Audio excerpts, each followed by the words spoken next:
Next we will talk about another content called ICMP. Control Message Protocol. This is an important protocol at the network layer. But it is not actually encapsulated at the network layer. Now the network layer uses. More is the encapsulation of IPv4. 2-layer encapsulation. 3-layer packaging. Logically speaking, it should be a 4-layer package. But ICMP is the same as ARP. The top layer is ICMP. There is no transport layer and application layer behind. Is encapsulated on top of the IP header. This is 3 floors. This is the second floor. This is ICMP. So we often call ICMP a layer 3.5 protocol. Because it works on top of the overall 3 layers. It is encapsulated in this location. The back is the same as ARP. Nothing at all. It is also a special message form. Then the ICMP we talked about today. What exactly does it do? When we transfer data in the future, the first thing to know is that for the ICMP message, the transmission of data pays attention to the back and forth of data. Let me explain what this means. The host sends a message to the peer. The peer needs to reply with a message. This is what we said. Data goes back and forth. Represents that the two hosts are connected. There is no error in passing between them. So now this message, able to reach each other. And the other party also allows to return data packets to host A. Then once host A receives the data packet from the other party, it knows that it is now connected to the peer. Before the host wants to send a message to the other party, first ping them to see if they are connected. If you pass, send it later. It's like in real life when you're talking to someone. You call him first. He promised. You continue the conversation. If you are far apart, or separated by several people, you suddenly start talking to him. He wasn't there when you spoke. Or you call him. It didn't hear either. So ignore you. Then you won't keep talking. You have to make sure he is listening to you. And he can hear what you say. There is no problem. You can transfer again. It is used for error detection. It comes in 2 forms. One is ping. One is traceroute. Let's start with this bug report. ICMP has 2 forms. The ping we have learned so far is one of ICMP. And traceroute is also a. So let's talk about this ping first. Sometimes when we go to ping an address, you will find I am within a certain period of time. No response from the other party. This is one of the forms. We call it request timeout. Let me show you. For example, I'm going to ping an address now. 2.2.2.2. It's definitely not working. So it will show request timed out. That is, if I go to ping an address, no reply from the other party within the unit time. Called request timeout. So what does this request timeout mean? Let me give you a brief explanation. For example, now this is PC1. This is PC2. Passed through a lot of equipment. Because in the end, it goes through many devices of the operator. A route that executes. Then in the process of forwarding. As long as this PC1 sends out the data packet, send to the next device. However, due to various reasons, resulted in no reply.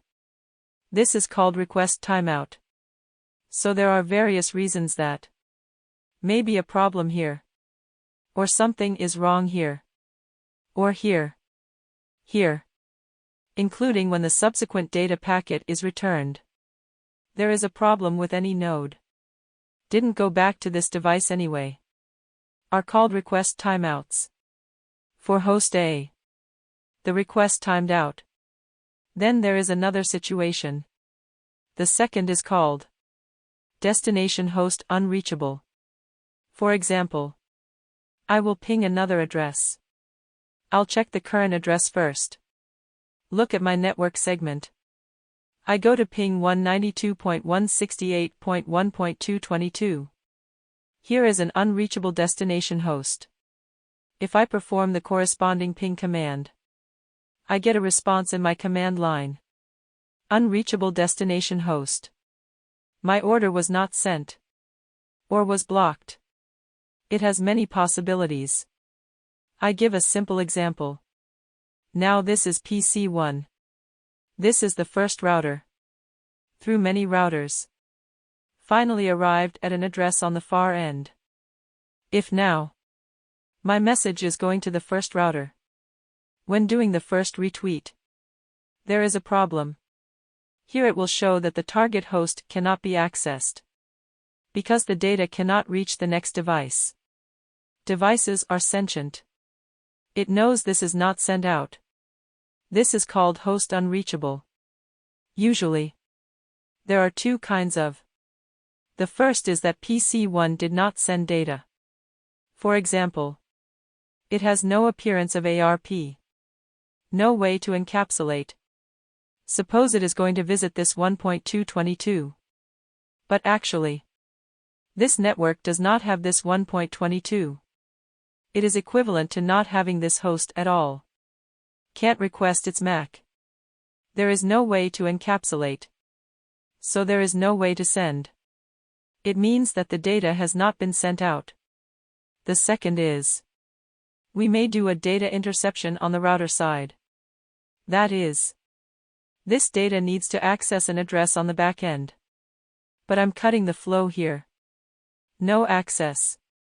So this data packet cannot be sent out. Then here will prompt. Unable to reach destination host. Here's what the two error messages suggest. Everyone should know this. Okay. Let's move on. This is the format of an ICMP packet. I'll show you. This is a two-layer encapsulation.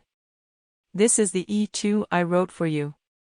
Three-layer encapsulation IP header is packaged at this location. In addition to the verification of the second layer. The follow-up. There is no fourth floor. Only one ICMP. There are types in it. Code. Checksum. ICMP is specifically a content. Well, actually for us. Different messages represent different content. Here are its specific details. Then let's take a look at type and code. Generally speaking, encapsulation based on IP header. We call it encapsulation based on 3 layers. ARP is above the second layer. This is the second floor. The 2-layer package is E2. We are called encapsulation based on the second layer. Working on the second layer is called encapsulation based on the second layer. This is a layer 2.5 protocol.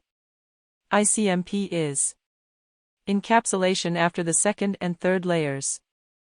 We call encapsulation based on the network layer. Also known as working above the network layer. Is a layer 3.5 protocol. But strictly speaking, it does not belong to the transport layer. If you have to ask which floor it belongs to in the second, third, and fourth floors, it belongs to 3 layers. Because there is a port after the transport layer, we are going to control. It cannot provide the port of layer 4. So it definitely doesn't belong to the 4th floor.